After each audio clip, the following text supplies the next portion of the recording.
आप यहाँ पर सीखते हैं बिल्कुल शुरुआत से इंग्लिश पढ़ना, अंग्रेज़ी पढ़ने के नियम, स्पेलिंग रूल सीखते हैं। तो आज की जो क्लास है इसमें सीखने वाले हैं जो लेटर ई है। लेटर ई क्या है?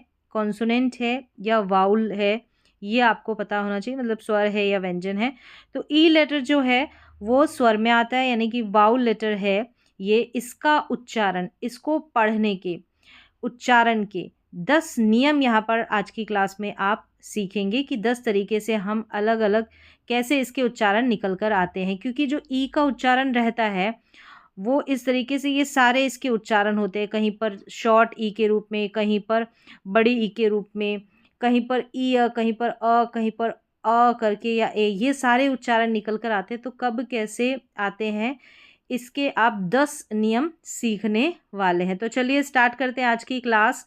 रूल नंबर 1 है कि ई के बाद एक अक्षर छोड़कर जब फिर ई आता है, मतलब ई के बाद एक अक्षर छोड़कर फिर ई आता है, तब ई का उच्चारण ई होता है, यानी कि बड़ी ई के रूप में होता है। और ये जो एक अक्षर छोड़ आना, ये कॉन्सोनेंट रहता है, यानी कि व्यंजन रहता है, कोई ना कोई व्यंजन ही यहाँ पर होगा।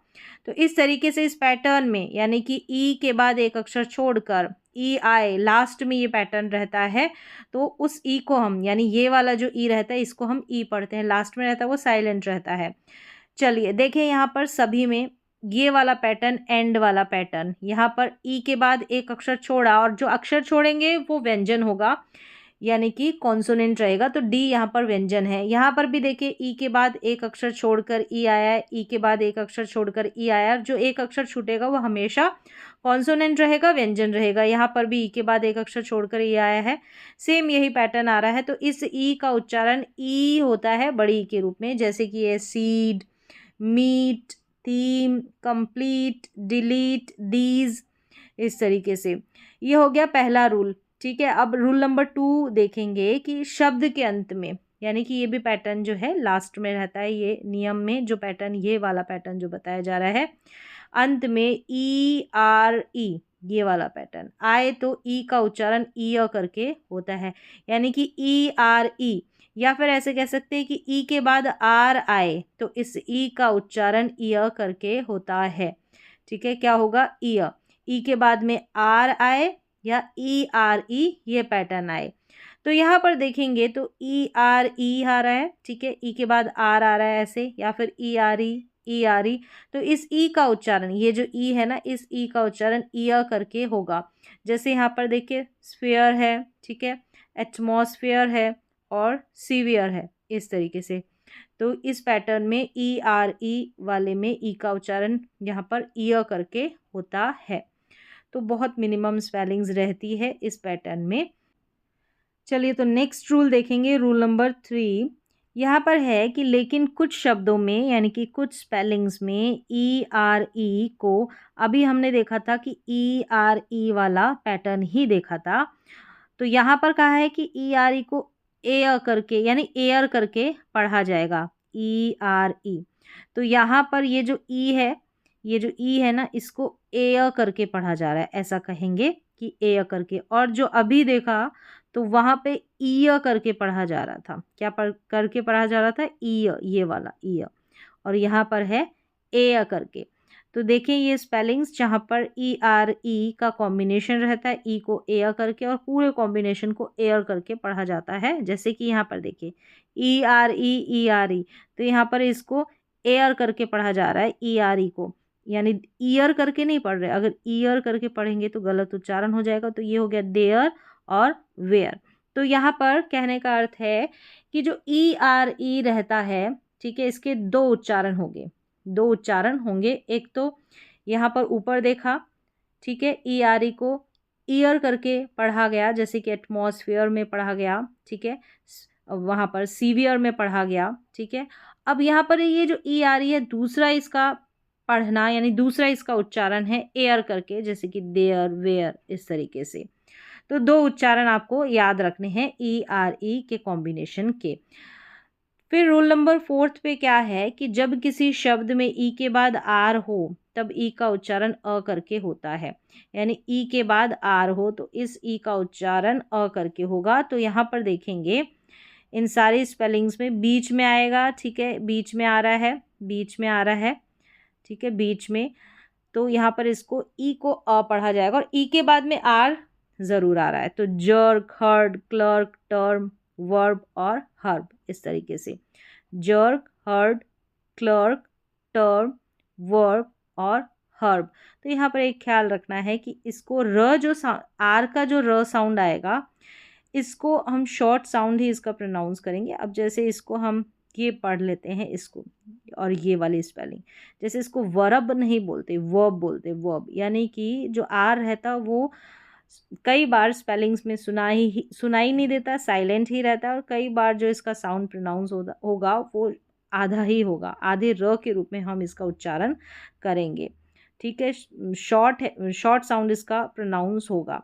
जैसे इसको वर्ब, र को हम जोर देकर नहीं पढ़ेंगे, वर्ब सॉफ्टली हम इसको प्रोनाउंस करेंगे वर्ब, या फिर आप इस तरीके से इसको प्रोनाउंस भी वर्ब करके बोलेंगे, यानी आर को आप ना भी प्रोनाउंस करें तो भी जो उच्चारण है बिल्कुल करेक्ट होगा। अब इसको हरब करके नहीं पढ़ेंगे, हब करके ही पढ़ेंगे। आर का बिल्कुल साइलेंटली सा आपको जो है साउंड सुनाई देगा। अब इसको क्लर्क, क्लर्क बोला जा रहा है, क्लर्क नहीं बोल रहे, क्लर्क, आर का साउंड इसमें आधा आ रहा है। इस तरीके से जरक नहीं, जर्क करके बोलेंगे, हर्ड नहीं, हर्ड करके बोलेंगे। तो इस तरीके से आपको प्रोनाउंस जब भी करें ई के बाद आर को, तो वो आपको ध्यान रखना है कि पूरा इसको जोर देकर नहीं प्रोनाउंस करना है, या तो ये साइलेंट रहेगा या फिर आधे र के रूप में कई स्पेलिंग्स में प्रोनाउंस होता है, उच्चारण होता है इसका। नंबर 5 पे रूल है कि इसके अलावा वो जो बड़े वर्ड्स रहेंगे, ठीक है, उसके अंत में बड़े वर्ड्स में, जैसे कि लास्ट में बड़ी बड़ी स्पेलिंग्स रहेगी ना, उसके लास्ट में ई एल होगा, ई एन या ई एन टी या ई आर, ये वाला कॉम्बिनेशन रहेगा।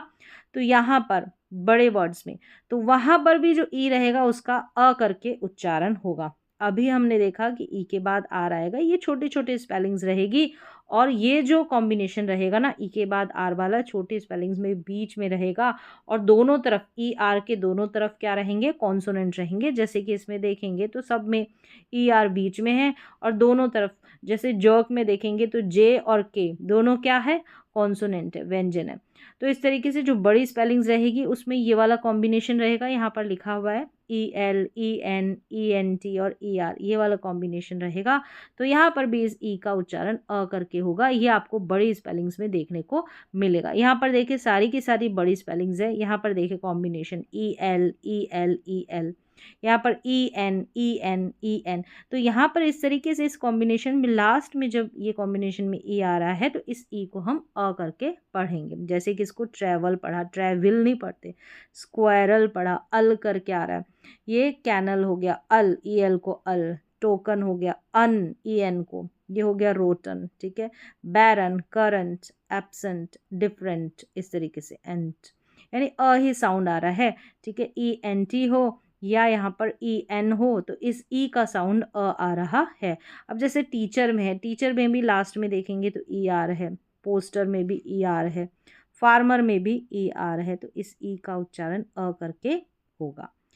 नेक्स्ट देखिए रूल नंबर 6 क्या है कि दो व्यंजनों के बीच में आने वाले ई का उच्चारण यहाँ पर ए के रूप में होता है, यानी शॉर्ट साउंड रहता है। इसको प्रोनाउंस करेंगे तो आपको, ये बेसिक रूल है, ये सभी वाउ लेटर्स में जितने भी अभी भी दिखाई दे रहे हैं, ये सारे वाउ लेटर जितने भी स्वर अक्षर है उन सभी में ये बिल्कुल कॉमन रूल है, बस वहाँ पर बदल जाता है तो स्वर बदल जाता है, ठीक है। सेम ऐसे जैसे कि यहाँ पर दो कॉन्सोनेंट के बीच में ई आ रहा है, जैसे बी ई डी, इसको बेड, ए साउंड आ रहा है, तो सभी में ऐसा, ये छोटी छोटी स्पेलिंग्स रहेगी, उसमें इस ई का शॉर्ट साउंड रहेगा। जैसे bed, A sound, red, fed, fled, bag, leg, sell, fell, bell, hell, swell, hello.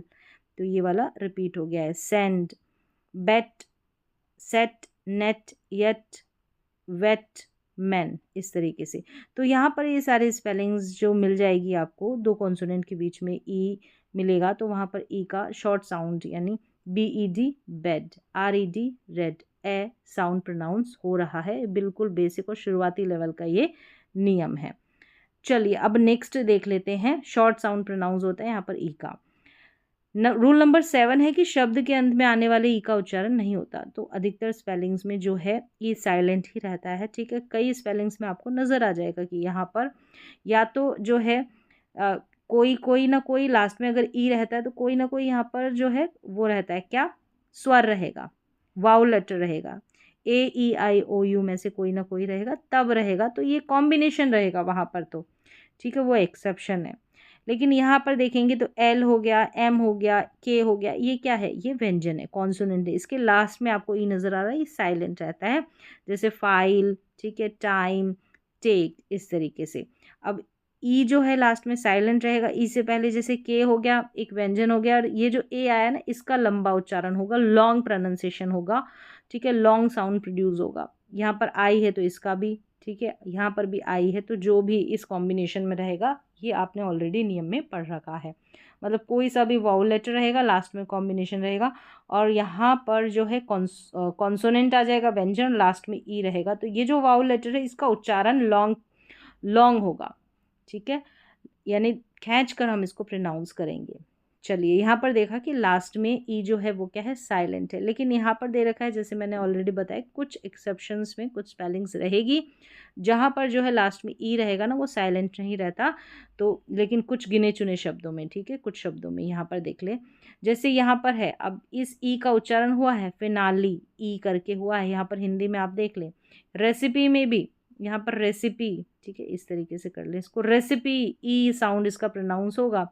और ये है सिमिली, क्या है, सिमिली। अब इसको स्माइल ना पढ़े, ठीक है, तो ये है सिमिली, यहाँ पर भी ई का उच्चारण हुआ है। तो कुछ शब्दों में, कुछ स्पेलिंग्स में ई का उच्चारण होता है, लेकिन बहुत ज़्यादा स्पेलिंग्स में, अधिकांश जो स्पेलिंग्स है वहाँ पर ई जो है साइलेंट ही रहता है। रूल नंबर 8 है कि जब किसी शब्द में डबल ई आ जाए तो उसे बड़ी ई के रूप में पढ़ा जाएगा, ना, डबल ई का साउंड बड़ी ई के रूप में आएगा। तो यहाँ पर देखिए, जैसे कि ये डबल ई है, तो deep, keep, meet, long pronunciation बड़ी ई के रूप में इसका, यानी इस डबल ई को हम खींच के प्रोनाउंस करेंगे।